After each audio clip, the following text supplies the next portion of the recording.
दोस्तों, कुलदीप सिंह के घरेलू उपचार चैनल पर आपका स्वागत है। कुकर खांसी या कुत्ता खांसी के बारे में जानने के लिए आप चैनल को लाइक करें। कुकर खांसी में बच्चा खांसता चला जाता है। बच्चा खो खो खांसते हुए पोटी भी कर देता है।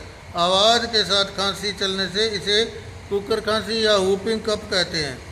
पहला नुस्खा, काले तिल और मिश्री या शक्कर 20-20 ग्राम 1 गिलास पानी में डालकर उबालें।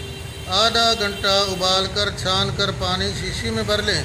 इस पानी को एक चम्मच 3-3 घंटे में पिलाएं। दूसरा नुस्खा है अड़ूसा के पत्तों का रस 1-1 चम्मच थोड़े से गर्म पानी में डालकर दिन में 3 बार पिलाएं। दोस्तों, वीडियो पसंद आने पर वीडियो को शेयर करें, सब्सक्राइब करें और ग्रुप में भी सब्सक्राइब करें ताकि वीडियो जन साधारण तक पहुंच सके और सबको लाभ मिले। धन्यवाद।